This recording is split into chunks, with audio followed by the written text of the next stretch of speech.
Hello dear subscriber, मैं आपका वर्मा महेंद्र एक बार फिर से हर्षिला चैनल में स्वागत करता हूं। आप देख रहे हैं पाठ 13 जो कि है भारत में भूपृष्ठ, जलवायु, वनस्पति और वन्यजीव। कहने का मतलब ये है, इसमें भूपृष्ठ मतलब ज़मीन के बारे में, और जलवायु मतलब किस प्रकार की जलवायु होती है उसके बारे में, और वनस्पति आप लोग जानते ही हैं, और वन्यजीव जो आप लोग जानते ही हैं, तो उसके बारे में हम इस चैप्टर में पढ़ेंगे। जैसे कि हर बार हम पिछले चैप्टर के बारे में जानकारी हासिल करते हैं, उसी तरह इस बार भी हम हासिल करने की कोशिश करेंगे। तो पार्ट 12 था जो कि हमारा था नक्शा समझे, जिसमें हमने नक्शे के प्रकार जाने थे, जो कि एक था उद्देश्य आधारित नक्शा और एक था माप आधारित नक्शा। ठीक है, उसके बारे में उद्देश्य में हमने प्राकृतिक नक्शा और भूपृष्ठ का नक्शा और जलवायु मौसम का नक्शा और खगोलीय नक्शा पढ़ा था। और वहीं सांस्कृतिक नक्शे में हमने राजनीतिक नक्शा, औद्योगिक नक्शा, ऐतिहासिक नक्शा और माप के आधार पर नक्शे के प्रकार हमने पढ़े थे, जिसमें हमारे पास 4 नक्शे थे। एक था एटलस, दूसरा था कैडेस्ट्रल, तीसरा था स्थल वर्णन और चौथा था दीवार नक्शा। फिर इसके बाद हमने गुजरात के नक्शे और भारत के नक्शे के बारे में जानकारी प्राप्त की थी। उसके बाद नक्शे के अंग के बारे में हमने पढ़ा था, जो कि आप लोग जानते हैं 3 प्रकार से इसको बांटा गया है: दिशा, पैमाना और रूढ़ संख्या। तो हमने दिशा के बारे में भी जाना था कि हमारे पास जो दिशाएं हैं वो होती मेन 4 हैं, पर इसमें हमारे पास टोटल 8 दिशाएं बताई गई थी। ठीक है, और उसके बाद हमने पैमाने की बात की थी, जो कि पैमाने में आप लोग जानते ही हैं कि अगर जैसे कि हम नक्शे में हम दर्शाना चाहते हैं, किसी भी पेपर में दर्शाना चाहते हैं, तो उसका जो साइज़ होता है वो अलग होता है, जिसको हमको मान के लिखना पड़ता है। जैसे कि सामान्य रूप से मानिए आप 1 सेंटीमीटर अनुपात 100 किलोमीटर होता है, जो नक्शे में हम दर्शा सकते हैं। ठीक है, उसके बाद हमने रूढ़ संख्या जाना था। जो रूढ़ संख्या होती है वो हमारे सिम्बल्स होते हैं। अगर हमको पर्वत दर्शाना है तो किस प्रकार का दर्शाएंगे, या तो रेल मार्ग दर्शाना है तो हम किस प्रकार से रेल मार्ग को दर्शाते हैं, वो हमने उसके बारे में पढ़ा था। ठीक है, उसके बाद हमने भारत का स्थान पढ़ा था कि कहाँ पे भारत का स्थान है पूरे एशिया मैप के अंदर। ठीक है, उसके बाद हमने भारत का राजनीतिक नक्शा देखा था, जिसमें शहरों के नाम थे। ठीक है, और साथ ही साथ हमारी बंगाल की खाड़ी और एशिया का नक्शा है भी उसमें मिक्स था। ठीक है, जिसमें राज्य की राजधानी हमने पढ़ी थी, देश की राजधानी पढ़ी थी, और राज्य सीमा रेखा पढ़ी थी, और अंतर्राष्ट्रीय सीमा रेखा पढ़ी थी।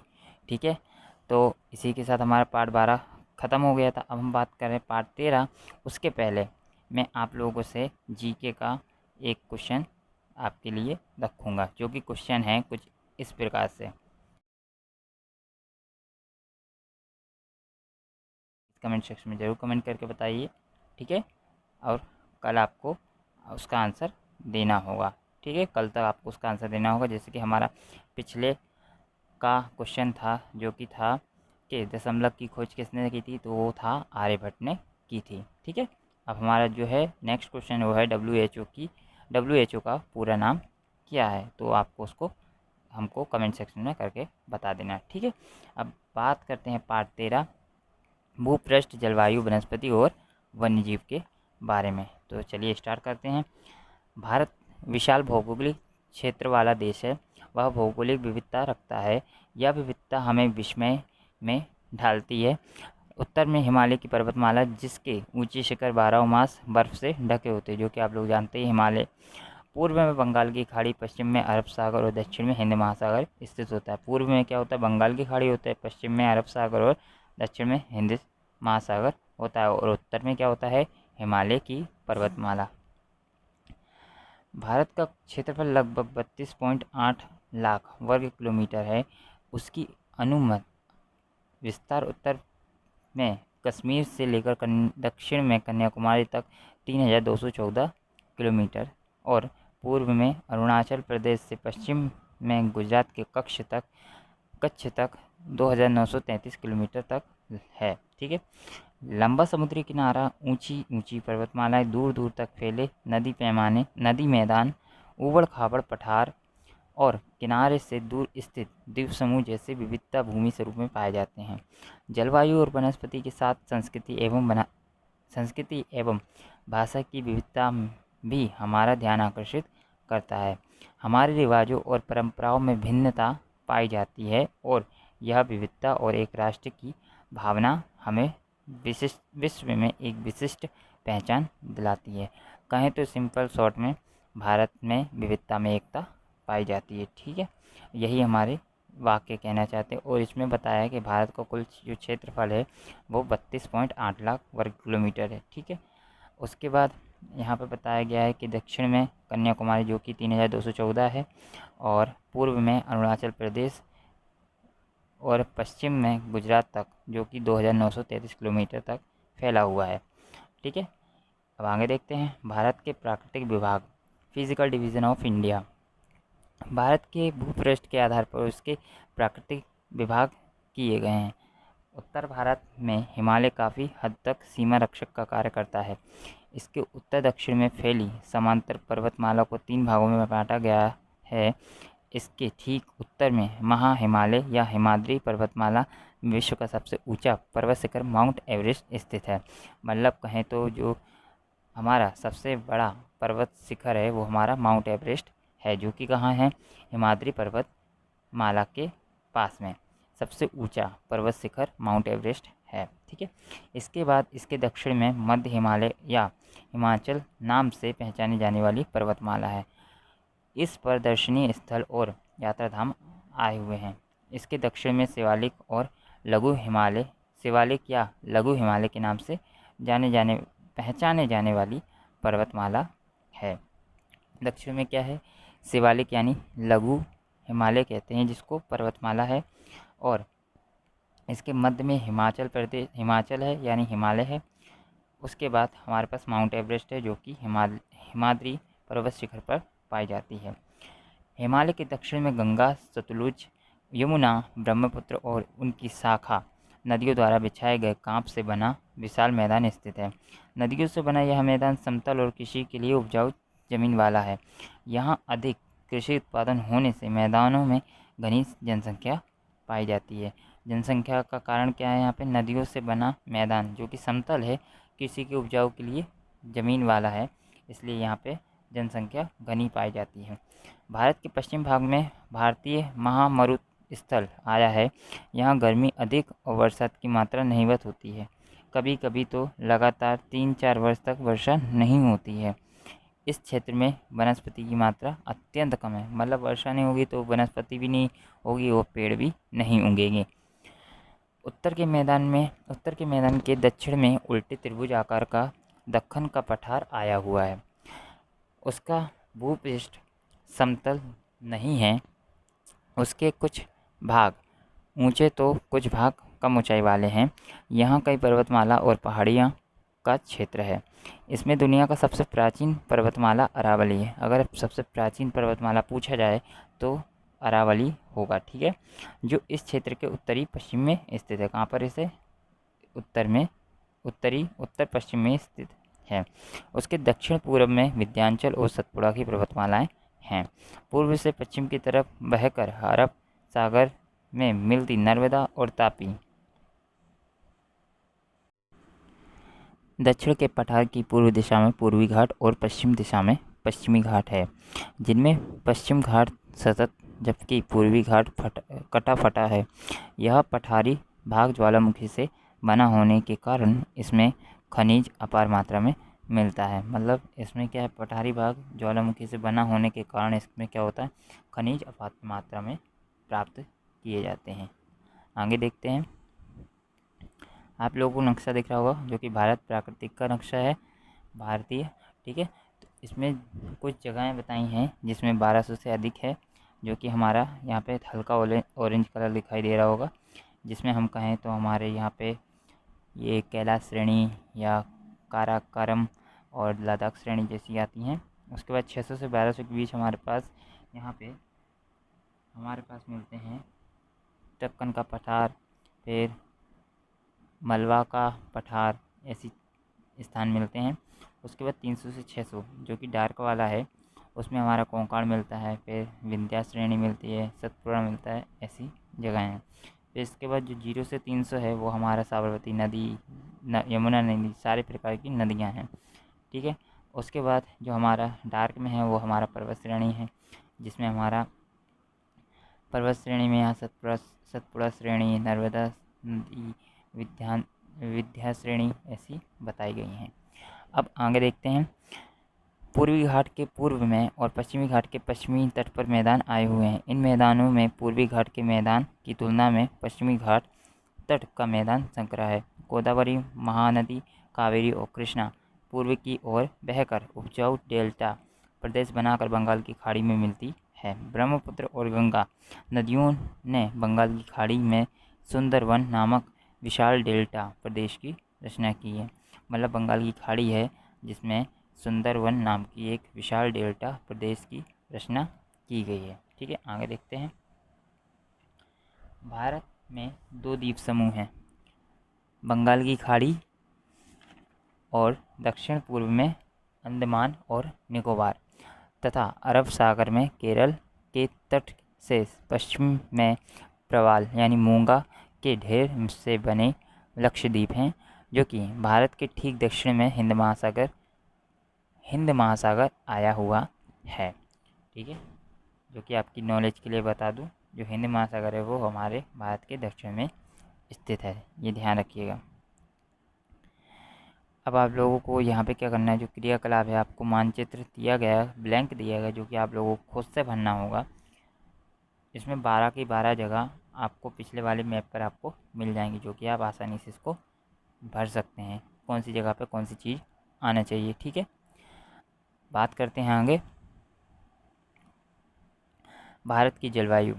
वातावरण में रोजाना होने वाले परिवर्तनों को मौसम कहते हैं, और किसी भी स्थान के मौसम के तत्वों के लगभग 30 वर्षों की औसत परिस्थिति को हम जलवायु कहते हैं। आपने अनुभव किया होगा कि कभी गर्मी की मात्रा बढ़ती है तो कभी सर्दी की, तो कभी आकाश बादलों वाला बन जाता है और सूर्य बादलों के पीछे ढक जाता है। वायु आदि सूचना अपने रेडियो या टीवी द्वारा जानी होगी।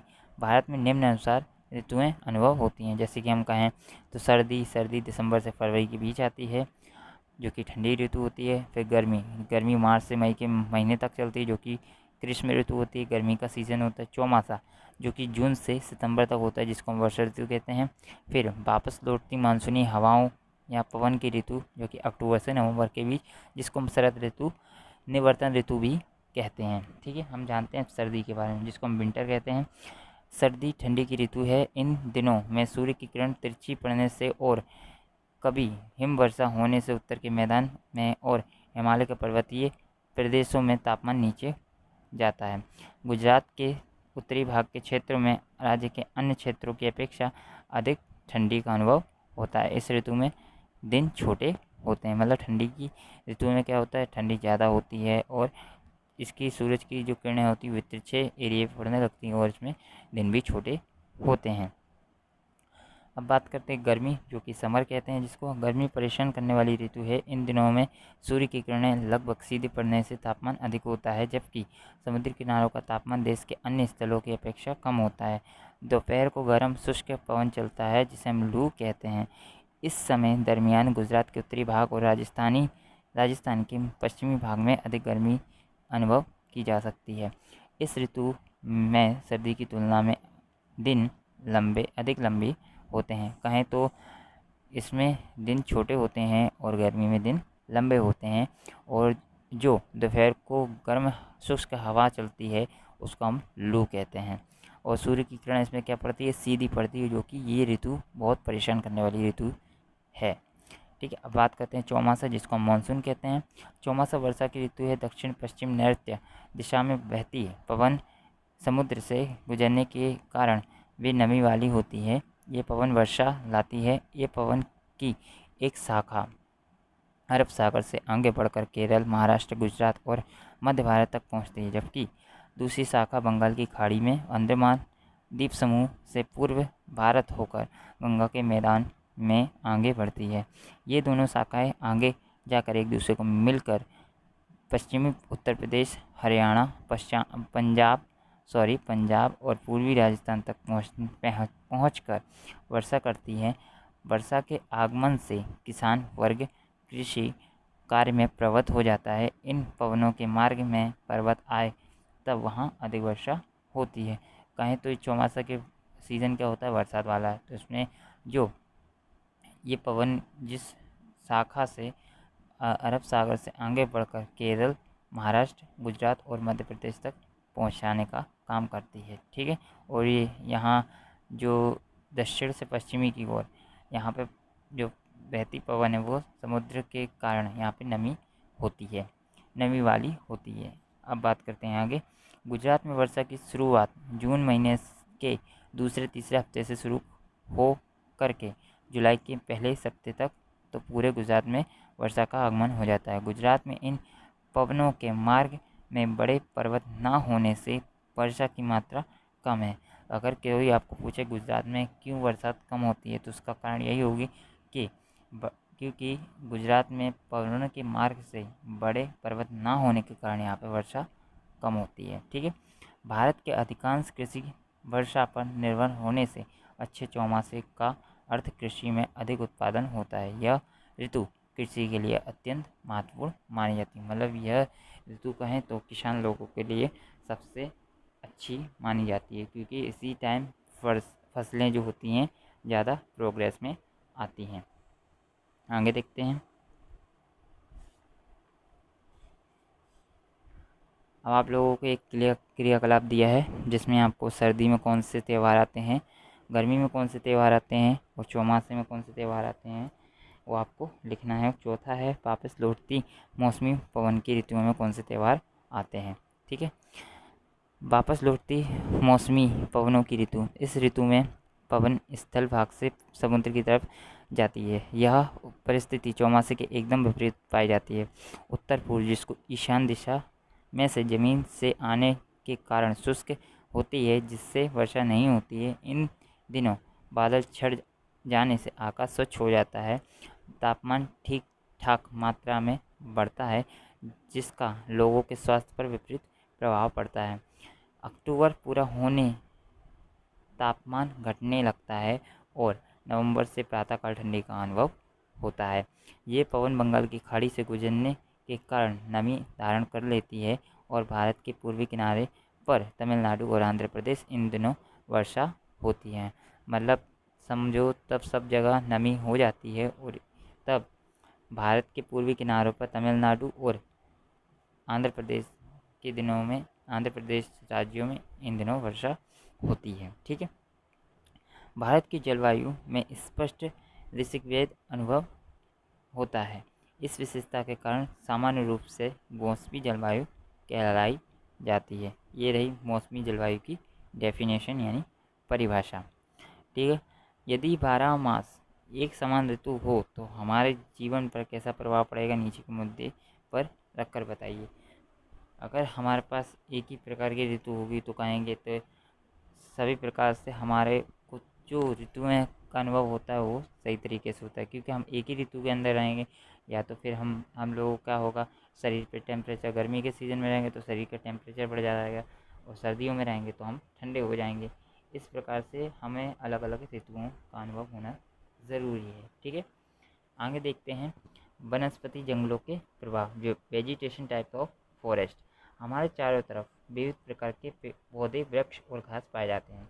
कुछ वनस्पति सुंदर फूल वाली तो कुछ कांटों वाली होती हैं। कुछ वृक्ष घने घटादार तो कुछ कम और छोटे पत्ते वाले भी होते हैं।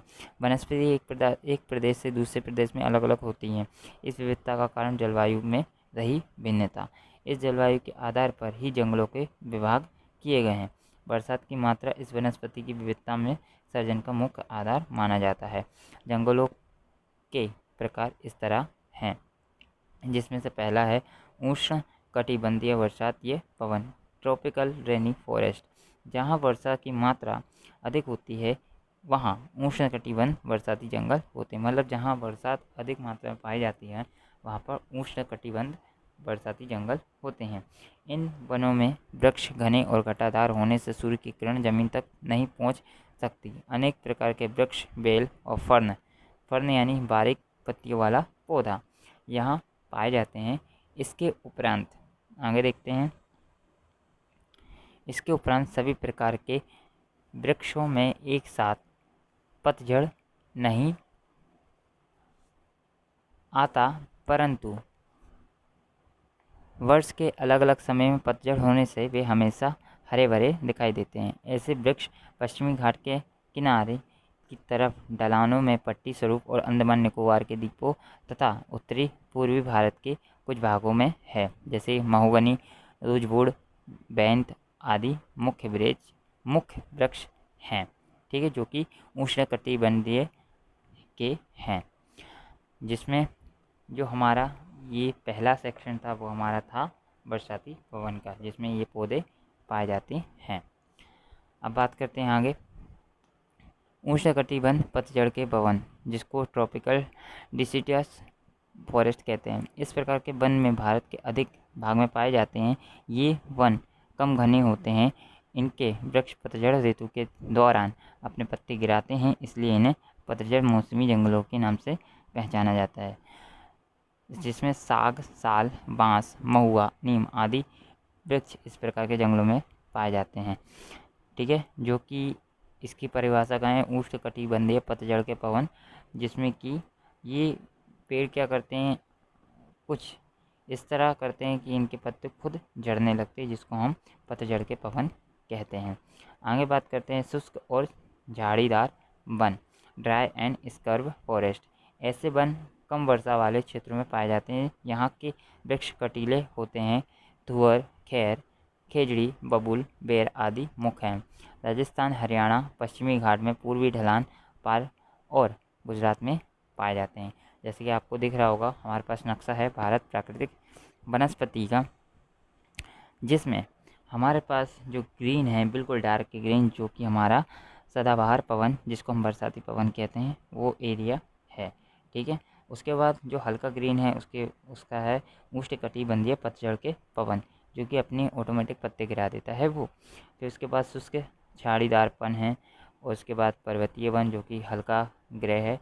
उसके बाद मैनग्रोव वन है, जो कि थोड़ा डार्क कलर का दिखाई पड़ता है, जिसमें हमारे कुछ इन्वॉल्व हैं, वो आप लोगों को मैप के अंदर दिख रहे होंगे, ठीक है। आगे देखते हैं।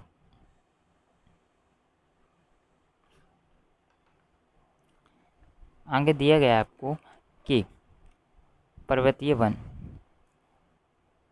माउंटेन्स फॉरेस्ट, इस प्रकार के वन उनके नाम के अनुसार पर्वतीय क्षेत्रों में पाए जाते हैं। पर्वत में भिन्न भिन्न ऊंचाई पर विविध प्रकार की और आकार की विविधता वाली वनस्पति उगती है। समुद्र तल से 1500 मीटर से 2500 मीटर तक की ऊंचाई पर उगती वनस्पति शंकु आकार की और सुई जैसी पत्तों वाली होती है। इसके आकार के आधार पर शकुंद्रम वनस्पति कहा जाता है।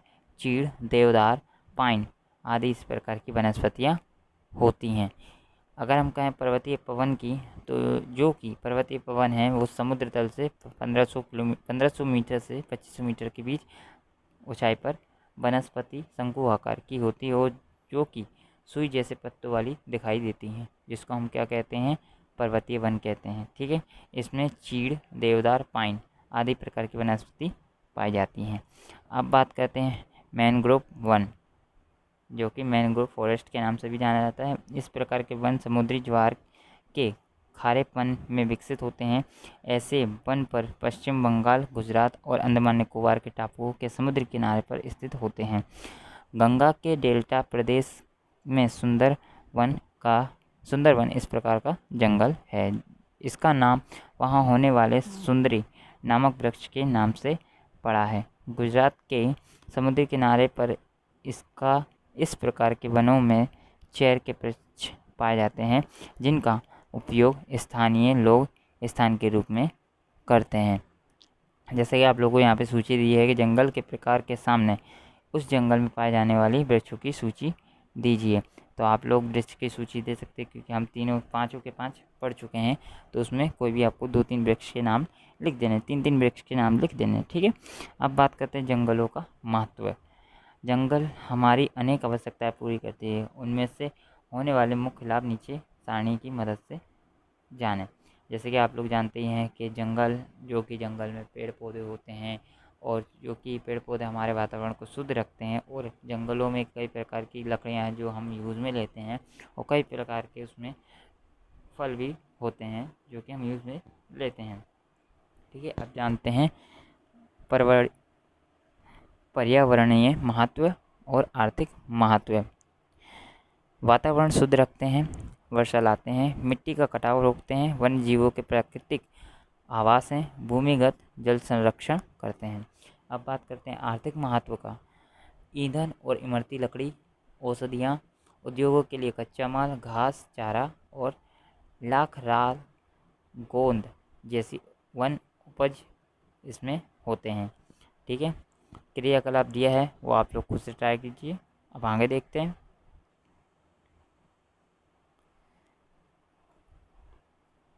हमारे देश के जंगलों में विविध प्रकार के वन्य जीव बसते हैं, जिसमें स्तनधारी प्राणी, पक्षी, जलचर, उभयजीवी, कीट पतंग, सरीसृप कीड़ों का समावेश होता है। हमारे देश के विविध भागों में बाघ पाया जाता है और वह हमारा राष्ट्र प्राणी भी है। आप लोग जानते हो कि राष्ट्र प्राणी हमारा क्या है? बाघ। ठीक है, जंगली बकरियां हिमालय और नीलगिरी पर्वतों में, हाथी और एक सिंगी भारतीय गैंडा असम के जंगल में मुक्त रूप से विचरण कर पाते हैं। केरल और कर्नाटक राज्य के जंगल हाथियों के लिए प्रसिद्ध है। कच्छ, सुरेंद्रनगर और पाटन के शुष्क क्षेत्र में घुड़कर पाया जाता है। एशियाई सिंह समग्र विश्व में मात्र गुजरात में गिर जंगलों में पाए जाते हैं। मतलब हर राज्य की अलग अलग खासियत है। जैसे केरल और कर्नाटक में हाथी पाए जाते हैं। वहीं पर कहें तो कच्छ, सुरेंद्रनगर, पाटन में घुड़खर ज़्यादा पाए जाते हैं और मात्र गुजरात में गिर जंगलों में सिंह समग्र विश्व में पाए जाते हैं। और जो कि हम बात करें जंगली बकरियां, जो कि हिमालय और नीलगिरी के पर्वतों में, हाथी और एक सिंगा भारतीय गैंडा असम में पाए जाते हैं। ठीक है, और जो बाघ है वो हमारा राष्ट्रीय प्राणी भी है। ठीक है, अब जानते हैं थोड़ी सिंह के बारे में। वैसे तो हम जानते हैं पर थोड़ी जानकारी प्राप्त कर लेते हैं। सिंह भारत में मात्र गिर जंगलों में ही पाया जाता है और वह गुजरात का राज्य प्राणी है। सुरक्षा के प्रयासों से उनकी संख्या में वृद्धि हुई है। उन विभाग द्वारा पर्यटकों के लिए सिंह दर्शन का कार्यक्रम आयोजित किया जाता है। भारत में पक्षियों की अनेक प्रजातियां जैसे कि सारस, बतख, कोयल, तोता, घोरड़, उल्लू, कांवर, गिद्ध, गरुड़ आदि बसते हैं। मोर हमारा राष्ट्रीय पक्षी हमारा मोर राष्ट्रीय है। ठीक है, राष्ट्रीय पक्षी अगर पूछा जाए तो वह मोर है और राष्ट्रीय प्राणी पूछा जाए तो वो हमारा क्या है? बाघ। ठीक है, इसके उपरांत भारत में गुजरात, उड़ीसा आदि राज्यों में समुद्री किनारों पर समुद्री कछुए अंडे रखने आते हैं। हमारे यहाँ सांप की अनेक प्रजातियाँ पाई जाती हैं, जिनमें अधिकांशतः प्रजातियाँ जहरीली नहीं है। मतलब कुछ प्रजातियाँ जो जहरीली का काम करते हैं। आप लोगों को दिख रहा होगा स्क्रीन में कि किस प्रकार शेर, सिंह और टाइग्रेस, हिरण, बतख इस प्रकार और मोर आपको दिखाई दे रहे होंगे। ठीक है, हमारे देश में जलाशयों और जल प्लावित क्षेत्रों में दूर दूर के ठंडे प्रदेशों में से पक्षी सर्दी में सांत्वनिप्ति के लिए आते हैं। गुजरात का नल सरोवर, खिचड़िया, धौल, झारी, ठंड, कच्छ आदि स्थानों पर सर्दी के दौरान हजारों विदेशी पक्षी आते हैं और सर्दी पूरी होने पर अपने देश में लौट जाते हैं। ऐसे पक्षी प्रवासी या यायावर पक्षी के नाम से भी पहचाने जाते हैं। कहें तो हम इनको किस नाम से जानते हैं? यायावर के नाम से भी जानते हैं, जो कि गुजरात के नल सरोवर, खिचड़िया, थोल, झारा, ठंड, कच्छ आदि स्थानों पर सर्दी के दौरान हजारों विदेशी पक्षी आते हैं। ठीक है, जिसको हम याया के नाम से जानते हैं। आगे देखते हैं।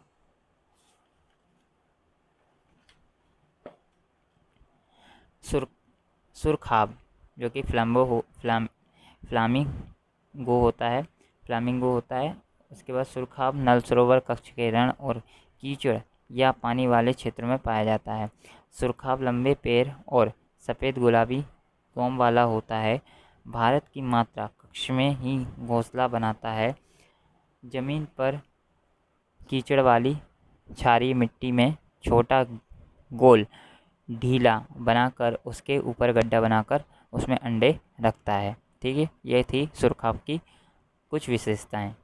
अब बात करते हैं अभयारण्य, राष्ट्रीय उद्यान और जीव आरक्षित क्षेत्र।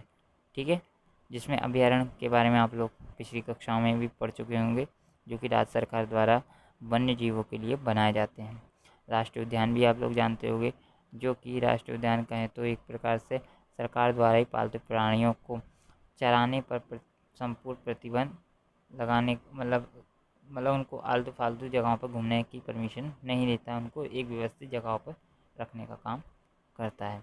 और जैव आरक्षित क्षेत्र यानी सभी जो हैं नीलगिरी क्षेत्र या किसी प्रकार का क्षेत्र है, उसमें सभी प्रकार को व्यवस्थित रखा जाता है। ठीक है, तो हम बात कर लेते हैं अभ्यारण्य, जिसकी रचना राज्य सरकार द्वारा होती है और उनका अन्य विवरण क्या है, पालतू प्राणी को स्वीकृत के बाद चराने की छूट देना। फिर उनके उदाहरण क्या है, बालाराम अभ्यारण्य, नल सरोवर पक्षी अभ्यारण्य। उसके बाद राष्ट्रीय उद्यान क्या है, जिसका रचना राज्य और केंद्र सरकार के संकलन से होता है। अभ्यारण्य कौन करता है, राज्य सरकार, और राष्ट्रीय उद्यान कौन करता है, राज्य और केंद्र सरकार दोनों।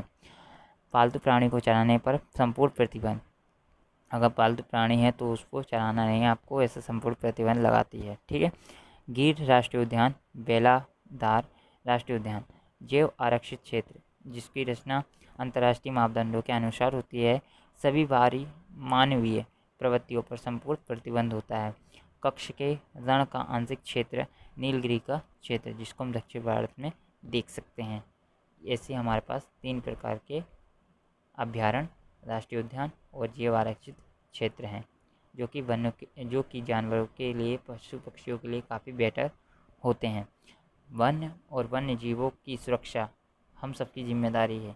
इसके लिए सरकार द्वारा बनाए गए कानून और लगाए गए प्रतिबंधों का अमल करने में हम सभी को कटिबद्ध रहना चाहिए। जो कि आप लोग जानते होंगे, किसी प्रकार का पशु या प्राणी को ऐसे घूम देना खतरनाक हो सकता है, इसलिए क्या है, उनको कहीं ना कहीं थोड़ी छूट मिलनी चाहिए, बट जो ज़्यादा ही कुछ खतरनाक है उनको उनकी जगह पर व्यवस्थित रखना ज़रूरी है। ठीक है, आपको वीडियो कैसा लगा प्लीज़ कमेंट सेक्शन में ज़रूर कमेंट करके बताएं। और जो कि हमारा आज का क्वेश्चन है वो है WHO का पूरा नाम क्या है, तो वो आपको डिस्क्रिप्शन बॉक्स में या तो कमेंट सेक्शन बॉक्स में आपको लिखकर बता देना होगा। ठीक है, कमेंट सेक्शन में आपको उसका आंसर देना होगा। और वीडियो भी आपको साथ में कैसा लगा वो भी आपको कमेंट सेक्शन में टाइप करके बता देना है। और अगर वीडियो अच्छा लगा तो प्लीज़ लाइक कीजिए और वीडियो को शेयर करना मत भूलिए। जितना हो सके फेसबुक, इंस्टाग्राम और ट्विटर पर शेयर कीजिए वीडियो। और आपको वीडियो अच्छा लगा तो प्लीज़ लाइक कीजिए, और चैनल को सब्सक्राइब ना किया हो तो चैनल को सब्सक्राइब कीजिए। और ऐसी वीडियो पाने के लिए बने रहिए मेरे चैनल के साथ। Thank you everyone.